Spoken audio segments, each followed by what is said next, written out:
drunk guy wrecked his bike. I'll call this meeting to order. Welcome to our November 17th council meeting. Will you please stand and join us for the Pledge of Allegiance? I pledge allegiance to the flag of the United States of America and to the republic for which it stands, one nation, under God, indivisible, with liberty and justice for all. Okay, welcome everyone. Matt, start us off with a roll call. Councilor Demas. Here. Tate. Here. Shalata. Here.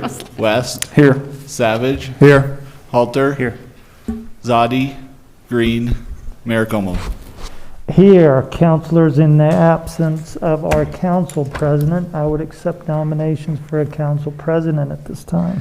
Your Honor. Easy, boys. I would nominate Councilman West. Second. We have a motion for Councilor West to act as president and a second. All in favor say aye. Aye. Any opposed? No. No, you're not opposed. Oh, good. That's the record. This is not a good packet to be the president, that's for sure. We'll be here till midnight, at least I will, signing documents, but. That's twice they've got me. Well, welcome aboard, and with that also, I'd entertain a motion to approve the revised agenda that you have before you here tonight. Your Honor. Councilman Shalata. Move to approve the revised. We do have a motion to approve the revised agenda. Do we have a second? Second. Second's been called. All in favor say aye. Aye. Any opposed? Okay, councilors, next order of business, I'd entertain a motion to approve the minutes from the city council meeting of November 3rd, 2020.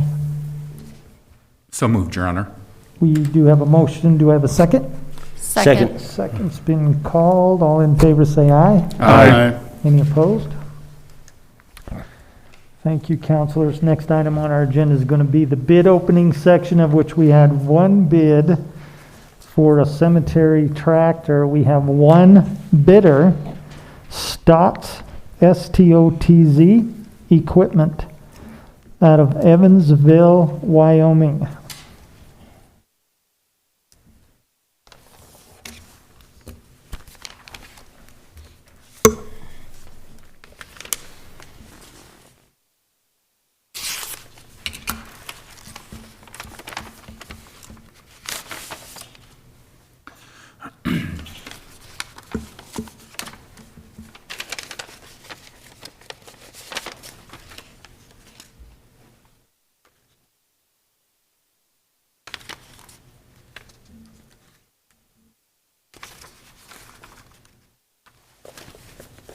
Okay, we do have a bid bond attached.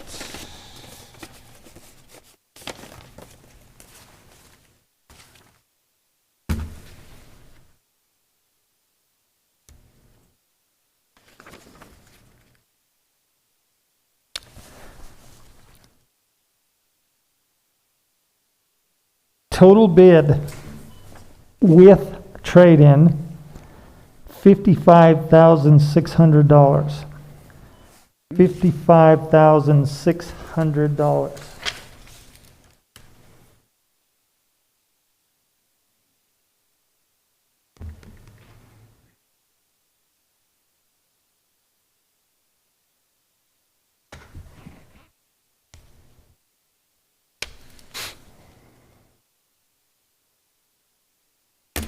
Okay, this bid will be turned over to staff for review and recommendation.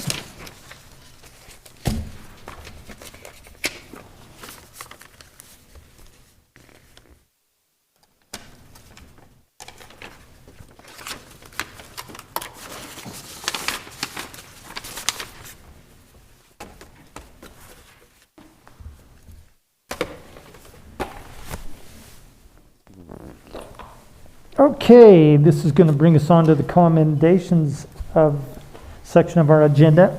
We've been trying to do this for a while, but because of the the virus situations and people being out. It's been a struggle.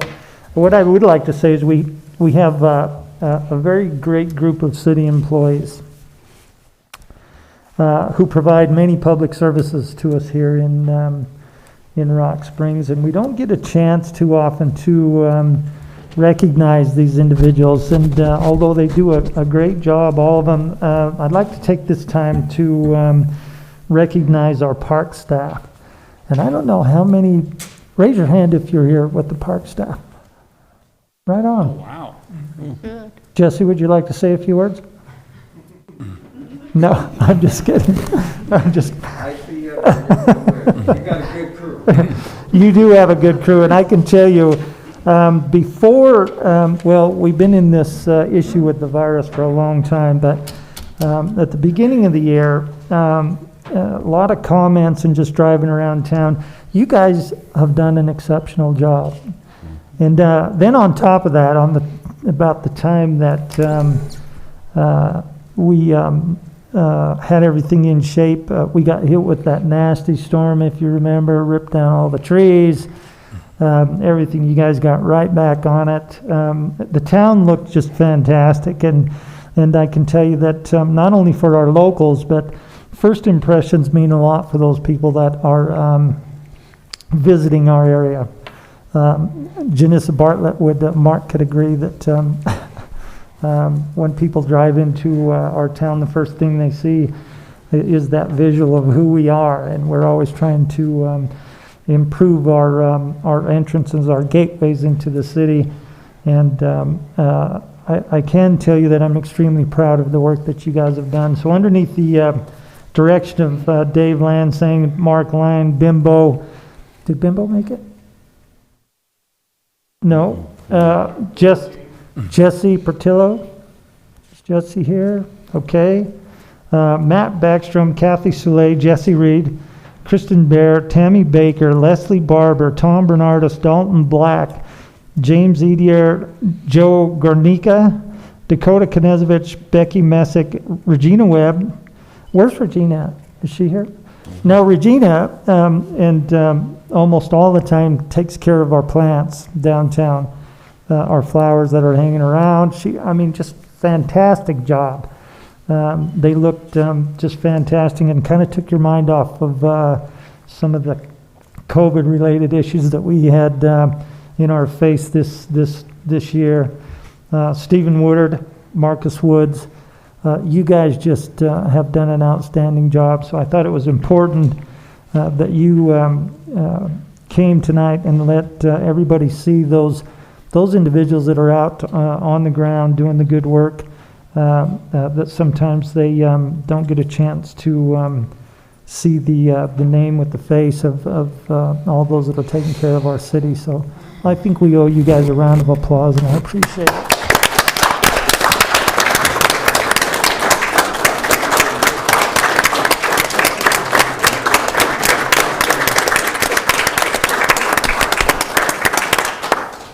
Just a fantastic job, and I don't know, Mark, mostly your crew. You want to say a few words about your crew and what you... If you don't mind, Your Honor, I'll always take the mic. You bet, it's yours. I did kind of a little presentation, just kind of let everybody know what we do and kind of what we were responsible for. But really, honestly, we appreciate it. We really don't get a lot of that recognition over where we're at because we're kind of on the cuff, and things just kind of happen and then we disappear. And so a lot of people don't see a lot of what we do and what happens, what goes on, but we are good at putting those things together and making it look good. So when the people do show up and they get out there, and it's all for the citizens and it is for the travelers of our city. And these are the people that do the heavy lifting. These are the people that we rely on to do those types of things. And without them, we couldn't do it. Absolutely. And we only have 4 full-time staff as it sits right now, 2 seasonals, or part-time, and then we do 13 seasonals roughly from 1st of April till October. Some of the things we do even during the winter that you'll see, we plow about 3.5 acres of parking lots. We do 20 miles of sidewalk. that we plow throughout the city that you'll see us in. We're responsible for over 4,000 trees that we currently have in the city. We do about 120 acres of turf that we mow, fertilize, treat, all that type of stuff. And so there's a big plate of things that we do, 26 park locations. And we get people that don't even know that we have that many, and people that have lived here that come to work for us that, hey, I never knew this was a park. Right. And so, yeah, so there's a lot of amenities that we take care of, and yeah, we ask these people here to do that every season, and we've been fortunate. I've got some individuals that have been here for as long as I've been, the 12 years that I've been with the city. They've been with me, and they keep coming back every summer. We do over thousands of irrigation projects and heads that get repaired and calls, and so I mean it's just, I think it's been kind of an unsung thing, and we work with every department in the city. I know Paul thinks every time I call him I'm just looking for money, but we do. We utilize every department. We have no boundaries. We draw no lines, and we all have a can-do attitude. And the one individual I definitely want to speak about tonight is Bimbo Chick. And that guy, his tenacity, his motivation, his attitude, we couldn't do what we do without him. And he, I wish he could have made it tonight, but he definitely, one of his favorite sayings to say every day at the end when he kicks everybody out of the shop is, we're going to have fun today. And we go out and we have fun every day. And so that's, like I said, I appreciate the opportunity. I appreciate the thank you on that. Also, if you ever listen to me speak lately, I talk a lot about quality of community. And that's one of the things I think that we provide and do a damn good job of it at the Parks Department, is the quality of our community. And we go over and above, we do more with less. And thank you for all this. We appreciate it. Well, and I just reiterate very, very true comments and in regards to Bimbo, and I don't know where he is, maybe he's watching at home. But Bimbo, if you are watching at home, we appreciate what you do. What a great leader, and not only that, but he takes the time to teach. And both my boys actually worked with Bimbo, and great personality, a great teacher, and just a great supervisor that has it in his heart to do the right thing. And we appreciate you all for what you do. But go ahead, Mark. So thank you, and thank you all of you for doing everything that you guys do every day.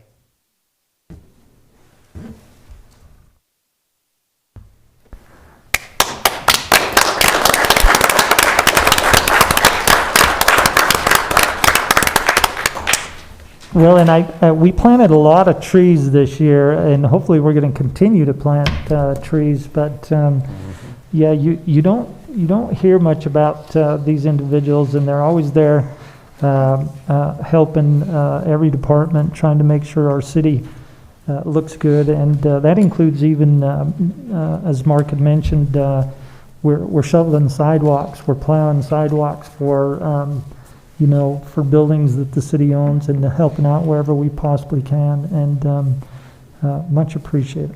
So, with that, I know that we can't offer you a raise in pay at this time, but we can make sure that Mark provides donuts at least for the next coffee break that you come upon. So that's on you, Mark. Thanks for coming down. We appreciate it.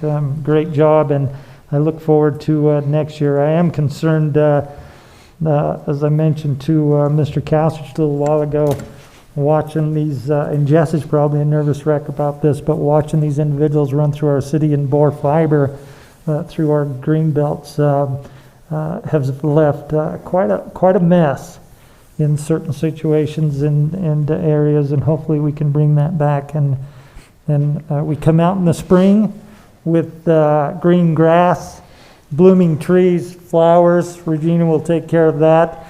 And if somebody would take care of the COVID thing, that'd be good. So with that, once again, we appreciate that. Councilors, I don't know if anyone wants to speak in regards to our green belts and our parks and our parks department, but feel free if you have any comments. Okay, and then this is going to bring us to our petitions section. So at this time, I would ask if there's anyone here Your Honor, tonight. presentation. Oh, did we have? Presentations. Oh, we almost forgot about Brittany. Is Brittany here? Oh, I'm sorry. Maybe it's COVID thing. Presentations. Our fiscal year 2020 audit presentation, Mcburnett and Pies, which will act under new business item number 1. Brittany Wilson will present, and then we'll get to petitions. So consider this your petitions. Okay. Okay, there you go. I mean, I know the audit report excites everyone, but I've never had to try to skip over before. Right, after that drive, right? Right? It was actually not bad today. Windy, but not bad. Mayor, council members, thank you so much for having me tonight. And I feel like that statement is even more accurate this year. This is actually the first audit presentation I've been able to do in person this year. So I'm excited to be off of Zoom. And I would be very happy to leave that behind for a while and get back to coming and being able to see and being able to visit clients. So I'm going to go ahead and jump into the audit report presentation, which I believe was presented electronically to you in your packet, as well as I think Alex emailed it out to you all. I guess before I dig in, since I'm a new face, I should introduce myself. My name is Brittany Wilson. I'm a senior manager at MHP, and we're going to dive into the fiscal year 20 audit report. So the most important pages would probably be page 1 and page 2, our independent auditor's report. And what this does is it states an opinion about if the financial statements in all material respects are stated in accordance with accounting principles generally accepted in the United States of America. We issued the city an unmodified or a clean opinion. On pages 3 through 11, it's the management's discussion and analysis, and I think it would be really beneficial if you guys skimmed through this. These are really operational highlights as put together by Matt and Alex, and features good comparative information between the years. The financial statements themselves are only single year presentations, so I think this is where you get the good comparison to prior years. The financial statements themselves start on page 12 with the statement of net position, which in essence is a balance sheet.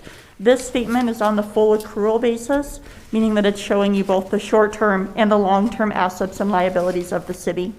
It's broken down into the governmental activities, which for the city is the general fund, and the business type activities, which would be your water, wastewater, and housing.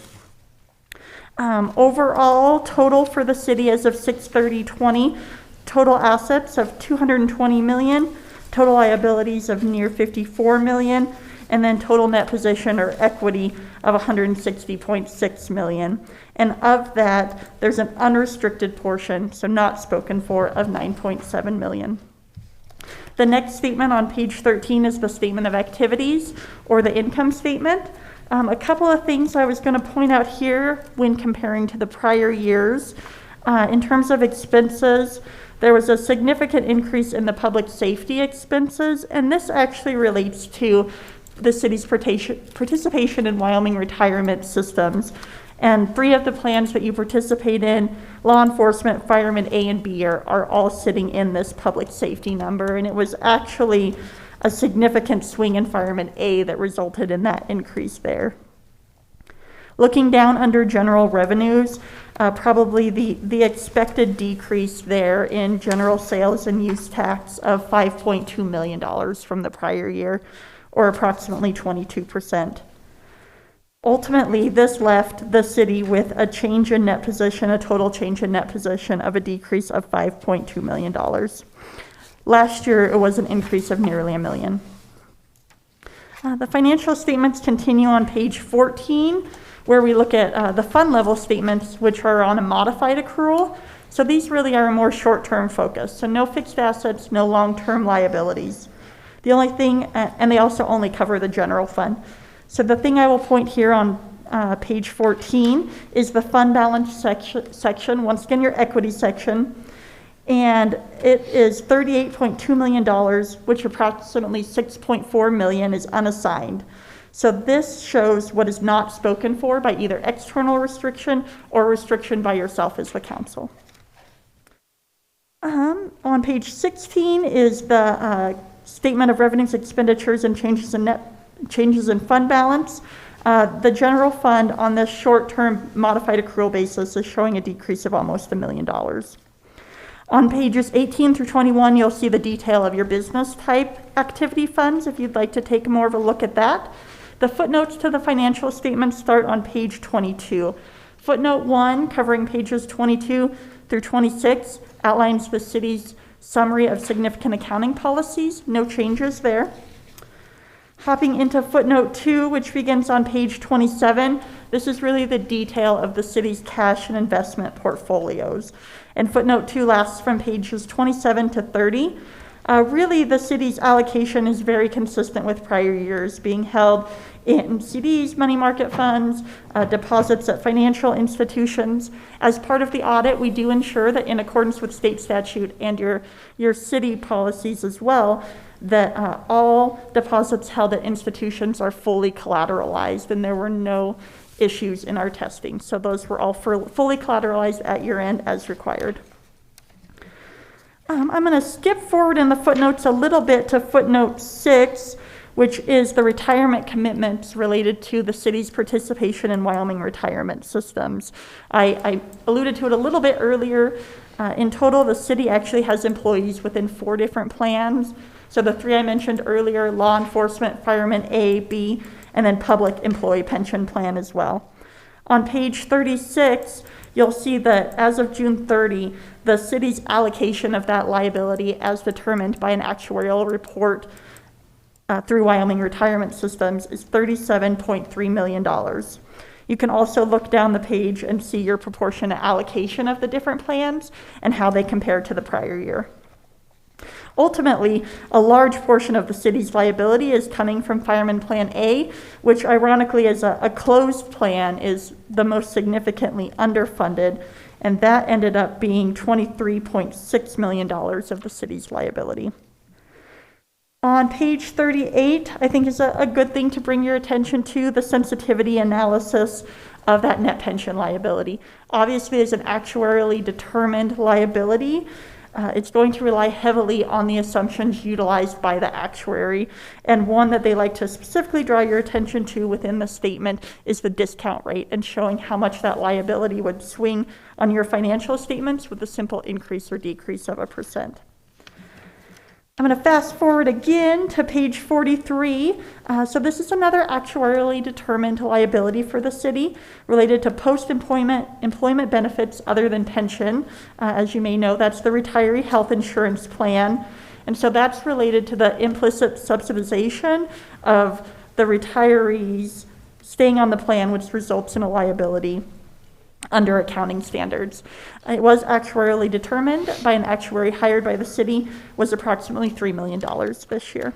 I'm going to hop forward even more to pages 48 through 50, which is the budgetary comparison schedule for the general fund. So this just outlines original final budget, actual amounts. As part of our audit procedures, we look to ensure that the city didn't overspend budget in any levels of their legal budgetary authority, and there were no issues identified this year.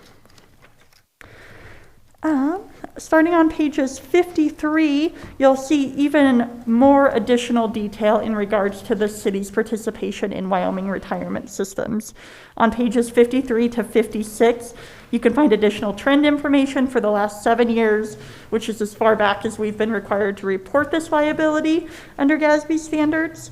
And one thing that I always find a little bit interesting is the funded percentage. So you'll see, for example, on the public employee pension plan on page 53, that came back up and was nearly 77% funded this year. So I know sometimes we get hung up on the liability that presents on our financials, but overall we're sitting with a pretty strong funded retirement plan, especially when you compare to other states within the country. So I'm going to fast forward a lot to page 63, which is the page that kind of details the second part of our audit. So the first part being the financial information, the second part being looking at the federal dollars expended by the city during the fiscal year. The city qualifies as a low-risk auditee, as it's had no significant or material findings in the last 2 years. So we're required to audit 20% of federal funds expended by the city. In order to meet that requirement this year, we audited the Public and Indian Housing Program, and our reports that align with that are on page 67 to 68. So this is our report related to compliance for each major federal program, the Public and Indian Housing for this year, and report on internal control. So we look at all direct and material compliance requirements, and then we also look at the internal controls within the city to ensure that there are no significant or material deficiencies. We identified no non-compliance and no deficiencies that needed to be reported. Hopping back to page 65 to 66 is the last report in the report, and that's a report on the internal control over financial reporting under government auditing standards. Not only do we look at internal control in the major program, but for this, we really look at internal control for the city as a whole. And we also look at compliance with laws, regulations, grant agreements. Once again, we would be required to report any significant deficiencies or material weaknesses identified, to which there were none, and no material non-compliance noted. So once again, another clean report for the city. So that's going to wrap up kind of the audit report. The last thing I'll briefly skim over is the audit committee letter, which I believe Alex handed out to you all just before the meeting. It begins with, "We are pleased to present this report." And these are the items that we're required to report to you as those charged with governance under our professional standards. So as a really quick highlight, the quickest highlight is the audit went fantastic. But more in depth, we identified no significant or unusual items. On the second page, we do list out the 3 significant estimates.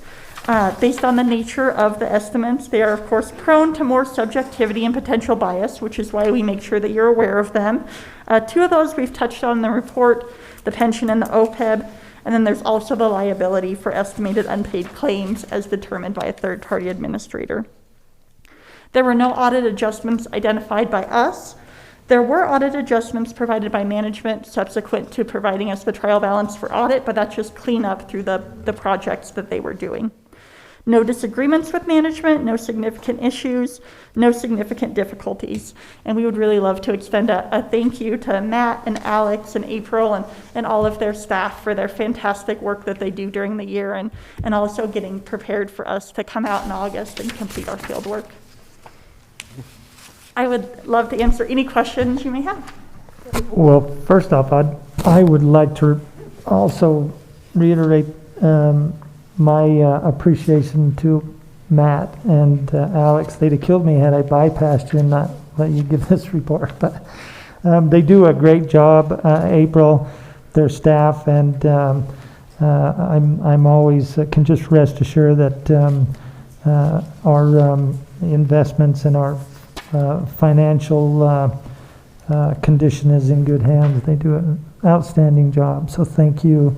And Brittany, thank you for your kind words and for the time that you've taken to bring this to us. Councilors, any questions on the audit? Sure, you'll have time to digest that, but it's nice to know we have a clean bill of health and everything's where it should be, and we're in good shape, all things considered. Hopefully we'll be in better shape. You can see by the numbers that with sales tax and the like that we're taking a beating. I'm sure every community is, but I feel confident these next years are going to look up. I'm going to be more positive than negative there. Matt, do you have any comments on the audit you'd like to bring up?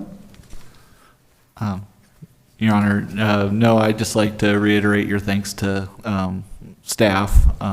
They do an excellent job, not only just when they're here for the field work, but also throughout the whole year, managing the GL and everybody's pieces all feeding into one section so we can come out with a clean audit report. So, thank you. Absolutely. And then following all the accounting policies that we have to follow, I just feel confident and comfortable in knowing that Alex and Matt, April are in those positions. They do a great job, as well as all of our department heads too. But great job. I appreciate it. Thank you for having me. Brittany, thank you. Hopefully you're not traveling back tonight. No, as Alex said, I am here to contribute to the sales tax of There you Rock go. Springs. There you go. I'm gonna go grab some dinner in a hotel You room. bet. Thank you. Well, don't cheap out. Go spend some money and kick those numbers up. Wear your mask, be safe, and if you, I don't think we actually have Commander Samara has get out of jail free cards, but I hope to not need those. by all means, enjoy yourself in Rock Springs, and we appreciate the work that you folks do. You've been doing it for years, and we're confident in your work, and we appreciate the results that you come up with and guide us in the right direction. Yeah, we really appreciate the relationship that we have. And I do have to say, on a personal note, driving into town and seeing all your Christmas lights already, I'm going to take some pictures for my 5-year-old because he's going to be very jealous. But that you all are so in the festive spirit around here. So Well, everybody's bored to death, so we actually, we decorated for Christmas in July, and no one can go out, so they figure, well, we might as well do this. right, try to get 2020 out the door quicker. That's right, just get it Out of out. the way. Yeah, thanks, Brittany, I appreciate it. Okay, now, let's go into petitions, and if there's anyone here tonight wishing to address the council on any issue, this is your time to do so. Any issues?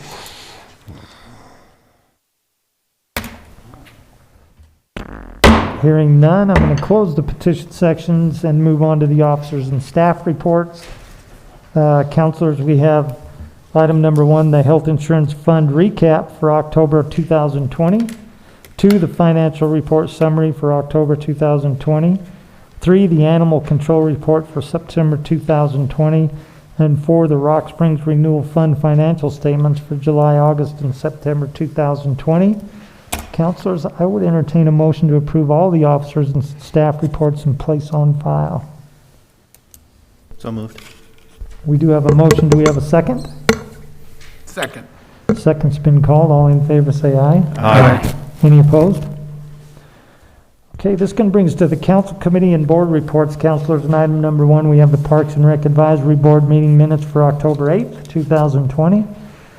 2, the Main Street Board meeting minutes, October 12th, 2020. 3, the Rock Springs Historical Museum Board meeting minutes of October 14th, 2020. And I would ask, are there any other council committee or board reports wishing to be included at this time? Hearing none, I would entertain a motion to approve the council committee and board reports and place on file. So moved, Your Honor. Do you have a motion? Do we have a second? Second. Second's been called. All in favor say aye. Aye. Any opposed? It's going to bring us to the correspondence section of our agenda, councilors, and we have one item underneath the correspondence, the notification from Bridger Cole regarding their 2021 blasting schedule. If there's no questions, I would also entertain a motion to approve correspondence and place on file. So moved, Your Honor. Do you have a motion? Do we have a second? Second. Second has been called. All in favor say aye. Aye. Any opposed? It's going to bring us to the bills and claims section of our agenda, councilors. Item number 1 are the bills and claims for November 17th, 2020. Your Honor, Councilwoman Demas, I make a motion to approve the bills and claims for November 17th, 2020. councilors, we do have a motion to approve the bills and claims for November 17th, 2020. Do we have a second? Second. Second's been called. All in favor say aye. Aye. Any opposed? Abstained. Let the record show. Item number 2, the salaries for November 6th, 2020. What's your pleasure? Your Honor, Councilwoman Demas. I make a motion to approve the salaries for November 6th, 2020. We do have a motion to approve the salaries for December 6, 2020. Do we have a second? Second. Second's been called. All in favor, say aye. Aye. Any opposed? Okay, councilors, this is going to move us on to the new business section of our agenda. Item number 1 under new business is the request from the Finance Department for approval of the City of Rock Springs fiscal year 2020 audit report from McGee, Hearn and Pice, LLC. What's your pleasure? Your Honor, Councilman Tate? move to approve this request. We do have a motion to approve this request. We have a second. Second. Second's been called. All in favor, say aye. Aye. Any opposed? Item number 2 is the request from Finance Department for approval of the 2021 renewal for the city's Blue Cross Blue Shield Health Insurance Plan. Councilors, what's your pleasure? Your Honor, Councilwoman Demas. I make a motion to approve that request. We do have a motion to approve this request from Finance. Do we have a second? Second. Second's been called. All in favor, say aye. Aye. Any opposed? Item number 3, the request from the Finance Department for approval of the brokerage terms, conditions, and disclosures with Willis Towers Watson for health insurance consulting services. Councilors, what's your pleasure? Your Honor, Councilman West? move to approve this request. We do have a motion to approve this request. We have a second. Second. Second's been called. All in favor, say aye. Aye. Any opposed? Item number 4, the request from the IT Department for approval of the Harris Enterprise Cloud software in the amount of $44,400. Councilors, what's your pleasure? Your Honor, Councilman Halter? move to approve that request. How did we know? I figured I'd say one, right? We do have a motion to approve this request. We have a second. Second. Second's been called. All in favor, say aye. Aye. Any opposed? And item number 5, the request from the IT Department for approval of the Tyler ExecuTime Time and Attendance Mobile Access Software in the amount of $6,090. Councilors, what's your pleasure? Your Honor, I move to approve that request. We do have a motion to approve this request. Do we have a second? Second.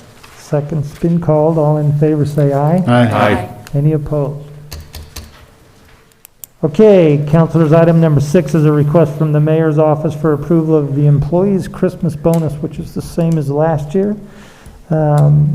What's your pleasure? Your Honor, Councilwoman Demas. I make a motion to approve this request. We do have a motion to honor this request. Do we have a second? Second.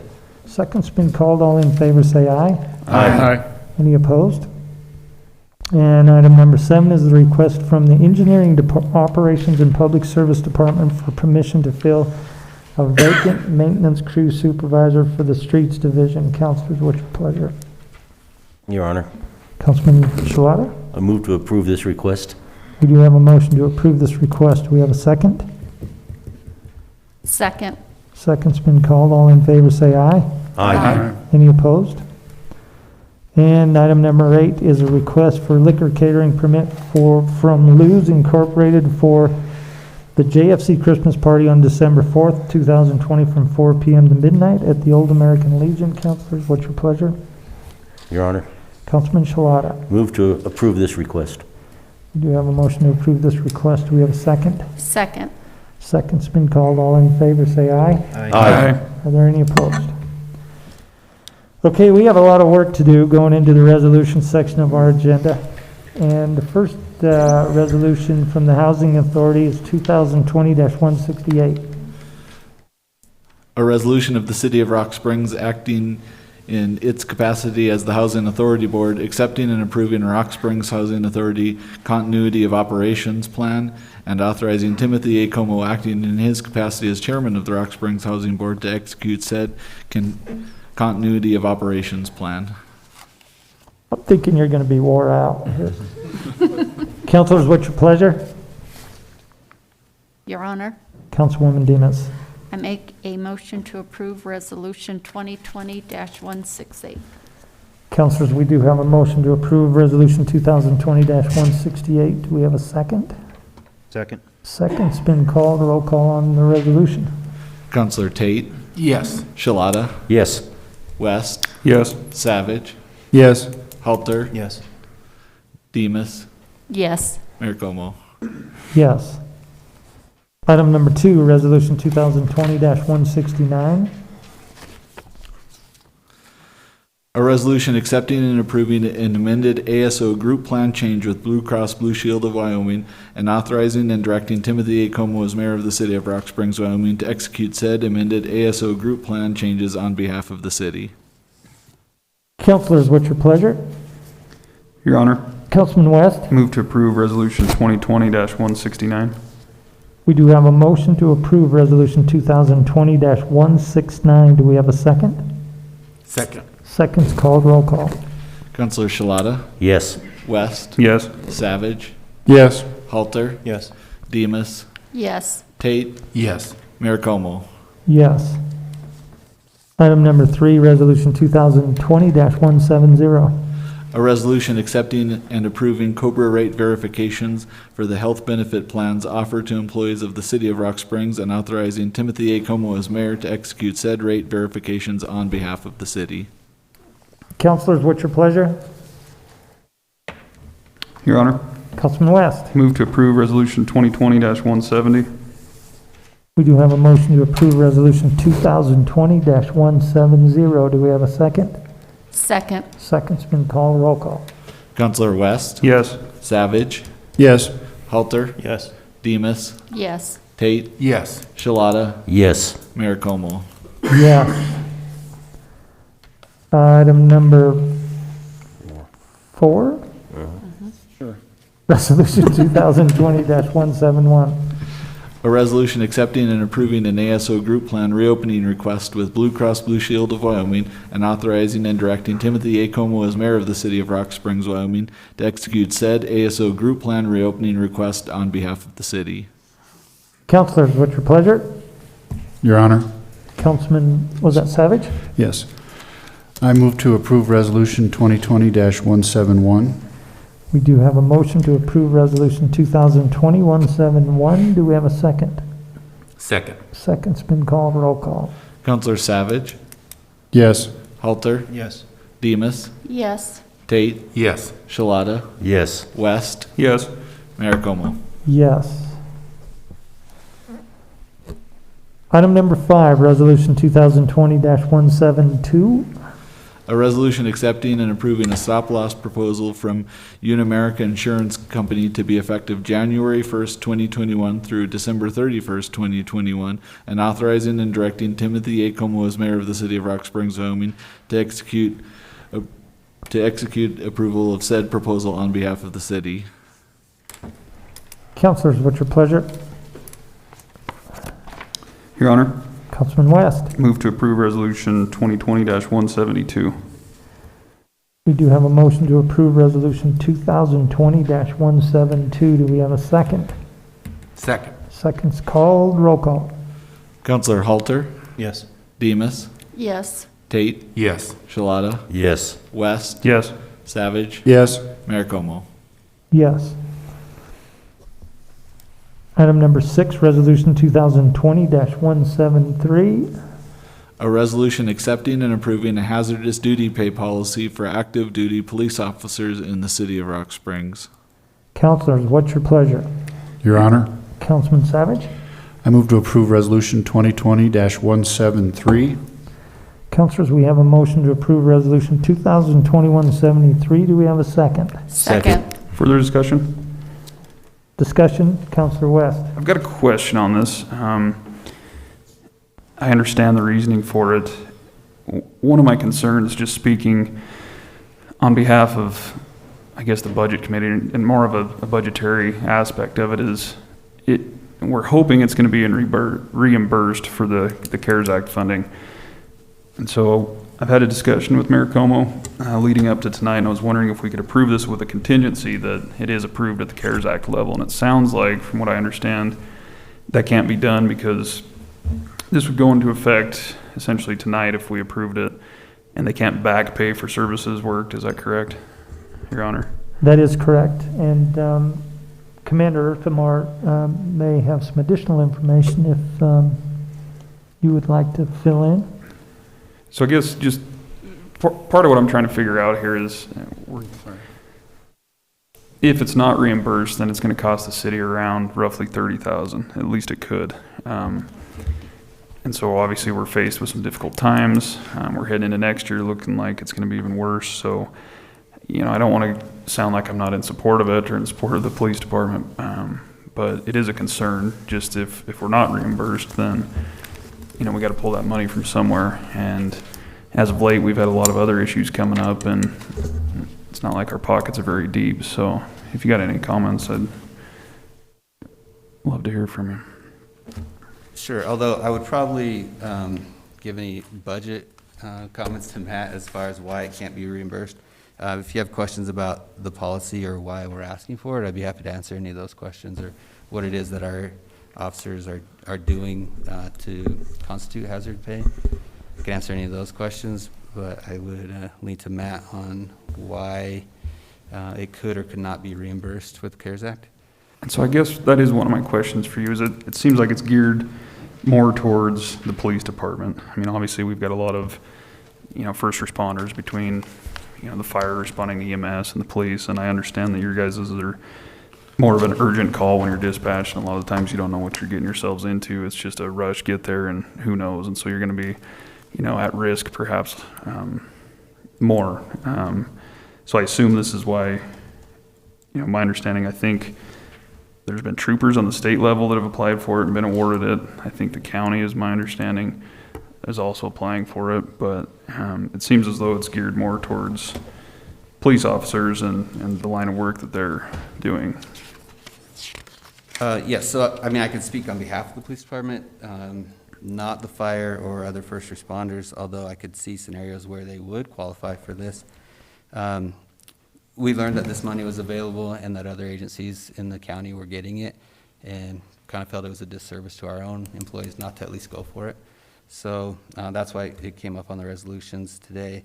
As far as why it would be law enforcement and not fire, I guess kind of what you touched on there is some of our calls are self-generated on the spot, or sometimes we're in a situation where our PPE could be removed from us, trying to wrestle somebody into handcuffs or something like that.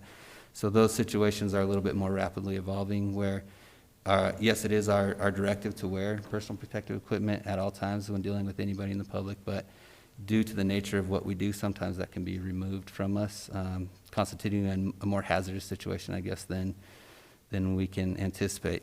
And this wouldn't be for all of our officers. I think that's important to note also that myself in my office, I wouldn't qualify for hazard duty pay. This is for the officers on the street who are in the unpredictable situations there. Okay, thank you. Appreciate that. Your Honor, Matt, go ahead. just to clarify, it's 20,000 is our estimate, is what we're thinking between the two pay periods, and it is just patrol officers as stated in the policy that qualify currently the way this policy is written. So just to clarify those points, patrol officers and then officers who do cover shifts for patrol officers would also be included.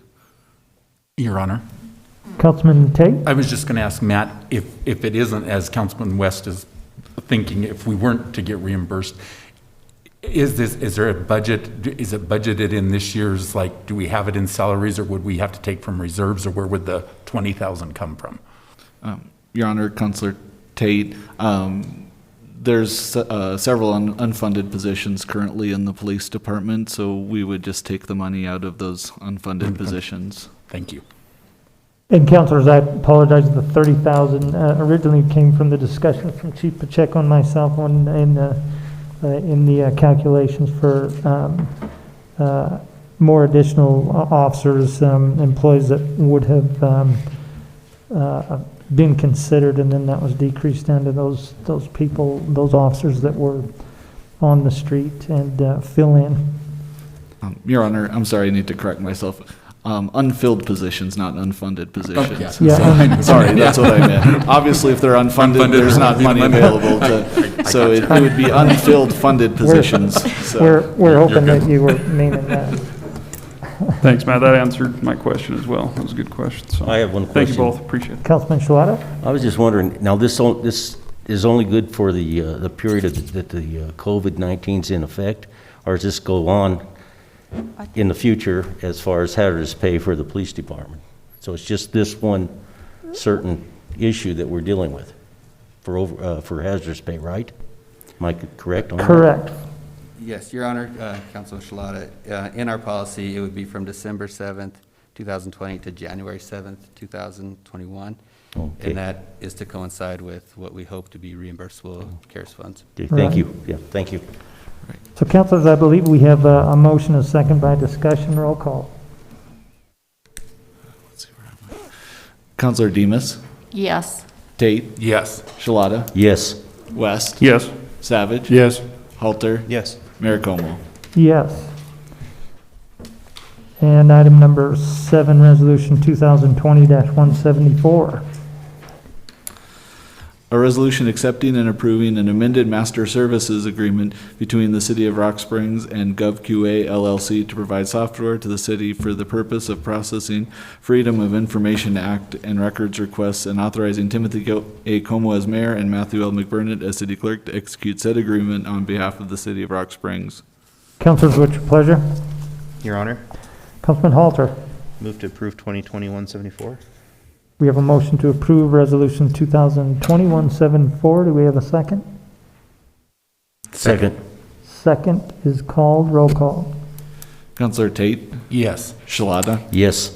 West, Yes. Savage, Yes. Halter, Yes. Demus, Yes. Mayor Como. Yes. Item number 8, resolution 2020-175. A resolution granting an electrical utility easement to Rocky Mountain Power and unincorporated division of Pacific Corp for the purpose of constructing and maintaining an electrical main line to serve the First Security Bank building, and authorizing Timothy Acomo as mayor of the City of Rock Springs, Wyoming, and Matthew L. McBurnett as city clerk of the City of Rock Springs, Wyoming, to execute said easement on behalf of said city. Councilors, what's your pleasure? Your Honor, Councilwoman Demus? I make a motion to approve Resolution 2020-175. Councilors, we have a motion to approve resolution 2020-175. Do we have a second? Second. Second's been called, roll call. Councilor Shalata, Yes. West, Yes. Savage, Yes. Halter, Yes. Demus, Yes. Tate, Yes. Mayor Como. Yes. Item number 9, resolution 2020-176. A resolution accepting and approving a reimbursement agreement between the State of Wyoming State Loan and Investment Board and the City of Rock Springs, and authorizing Timothy Acomo as mayor of the City of Rock Springs, Wyoming, and Matthew L. McBurnett as city clerk of the City of Rock Springs, Wyoming, to execute said reimbursement agreement on behalf of said city. Councilors, these next resolutions and the work that's been done over this past 2 weeks, up until literally hours this afternoon, has been intensive. And I would just like to once again thank our department heads and our staff for pulling this together, trying to get the City of Rock Springs reimbursed for money spent, and hopefully satisfying all the requirements that were put in front of us. So with that, what's your pleasure? Your Honor, Councilwoman Demus? I make a motion to approve Resolution 2020-176. Councilors, we do have a motion to approve Resolution 2020-176. Do we have a second? Second. Second's been called. Roll call. Councilor West, Yes. Savage, Yes. Halter, Yes. Demus, Yes. Tate, Yes. Shalata, Yes. Mayor Como. Yes. And item number 10, Resolution 2020-177. A resolution accepting and approving a reimbursement agreement between the State of Wyoming State Loan and Investment Board and the City of Rock Springs, and authorizing Timothy Acomo as mayor of the City of Rock Springs, Wyoming, and Matthew L. McBurnett as city clerk of the City of Rock Springs, Wyoming, to accept said reimbursement agreement on behalf of said city. Councilors, what's your pleasure? Your Honor, Councilman West? move to approve Resolution 2020-177. We do have a motion to approve Resolution 2020-177. Do we have a second? Second. Second's been called. Roll call on the resolution. Counselor Savage, Yes. Halter, Yes. Demus, Yes. Tate, Yes. Shalata, Yes. West, Yes. Mayor Como. Yes. Item number 11, Resolution 2020-178. A resolution authorizing submission of a coronavirus relief grant to the State Loan and Investment Board for the purpose of purchasing equipment and providing storage for equipment relating to the COVID-19 pandemic in the amount of $260,004. Councilors, what's your pleasure? Your Honor, Councilman Shalata? move to approve Resolution 2020-178. We do have a motion to approve Resolution 2020-178. Do we have a second? Second. Second's been called. Roll call. Counselor Halter, Yes. Demus, Yes. Tate, Yes. Shalata, Yes. West, Yes. Savage, Yes. Mayor Como. Yes. Item number 12, Resolution 2020-179. A resolution authorizing the submission of a coronavirus relief grant application to the State Loan and Investment Board on behalf of the City of Rock Springs, Wyoming for the purpose of receiving relief funding for expenses related to the city's response to the COVID-19 pandemic. Councilors, what's your pleasure? Your Honor, Councilman Shalata? move to approve Resolution 2020-179. We do have a motion and an aggressive motion to approve Resolution 2020-179. Do we have a second? Second. Second's been called. Roll call. Counselor Demus, Yes. Tate, Yes. Shalata, Yes. West, Yes. Savage, Yes. Halter, Yes. Mayor Como. Yes. And item number 13, Resolution 2020-180. A resolution authorizing submission of a coronavirus relief grant application to the State Loan and Investment Board for the purpose of receiving relief funding for payroll and other expenses related to the COVID-19 pandemic in the amount of $183,942.61. Councilors, what's your pleasure? Your Honor, Councilwoman Demus.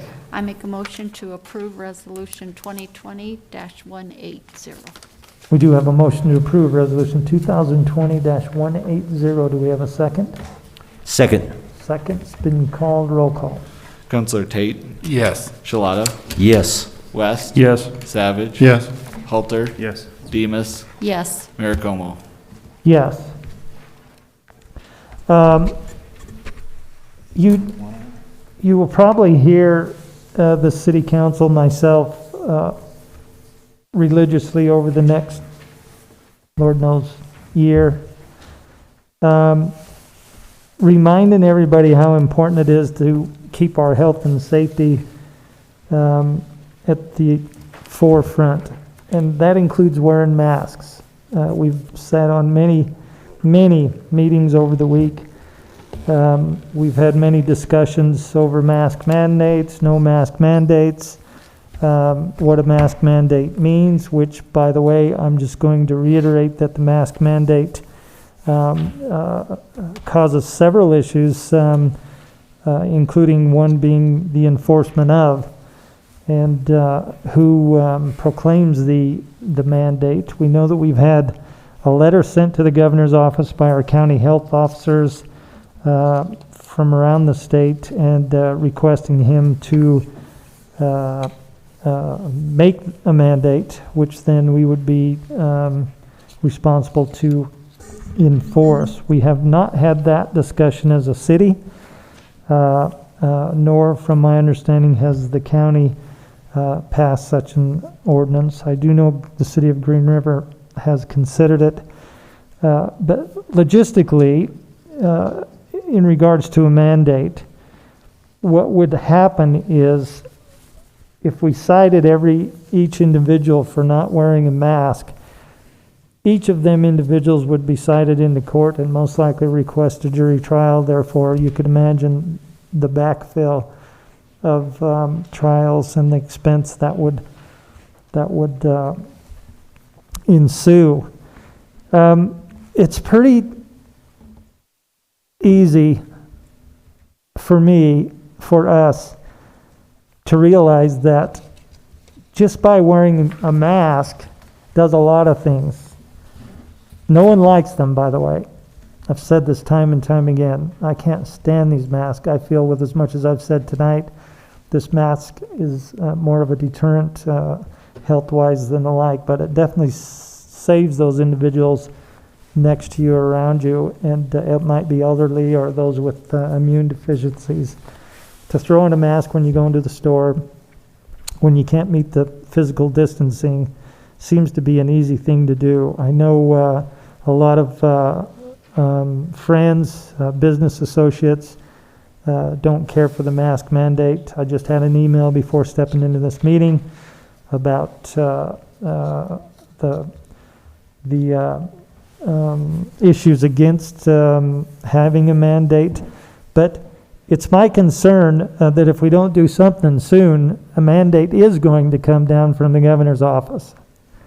I know that we've had several meetings, as I've stated, over the past several weeks. Several of the councilors have sat in with business owners, with emergency responders, with healthcare professionals, individuals from our hospital. And if we don't do something to keep our numbers down, the goal here is to make sure that we don't inundate our healthcare providers, our hospitals. Make sure that we allow them time to breathe and take care of those people that are there. We got to do the best we possibly can do. And it's my feelings that if we just simply throw on a mask to slow the spread, as I said at the very beginning of this, that we'll see the numbers come down and we'll avoid the government taking over your rights for you to choose what you want to do. No one likes more government in their lives. I know I don't. And the last thing I want to see is our businesses shut down. But we're coming to that point where something's going to have to give, and I think it's our decision to make. I think we have to be responsible. We have to throw on a mask when we know we need to. We have to stay away from large gatherings. My concern here, we're coming up onto the Thanksgiving break, then Christmas. We have college students coming back to share Thanksgiving dinner with their families, and we're most likely going to see spikes again. But we need to do what we can do right now. I ask and plead with you that if you are out in public, go into the store, socializing in any way, if you can't maintain the 6 feet physical distancing, put a mask on. It's simple. It protects you, it protects those around you, and I know personally friends and individuals that have had that situation where a family member has been infected and even so lost. And that's a hard pill to swallow. In my opinion, we're strong people, we're responsible people. Put on a mask and let's get over this hurdle here.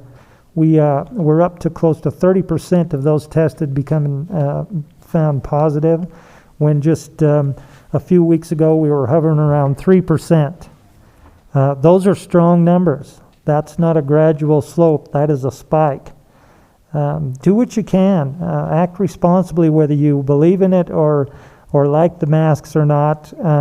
We do know that it stops the spread. So I ask you as a community to keep a mask with you. Make sure that you take care of your masks, wash them to make sure it keeps your health safe as well. But put on a mask. We're coming up to our Thanksgiving break here. And we're either going to see quadruple numbers or we're going to see responsibility take place. And as the mayor of this city, and I'm going to speak on behalf of the city council, I just plead with you to do the right thing. And I believe everybody has heard this long enough. I don't think you need the mayor up here telling you to wash your hands, wear a mask, maintain your physical distance. This is not new information. But I will do that each and every time that I can. And I ask you to share that message and do what you know you should be doing to be responsible and keep these numbers down. We need to get over this. And with no further business to come before the city council, this meeting is adjourned.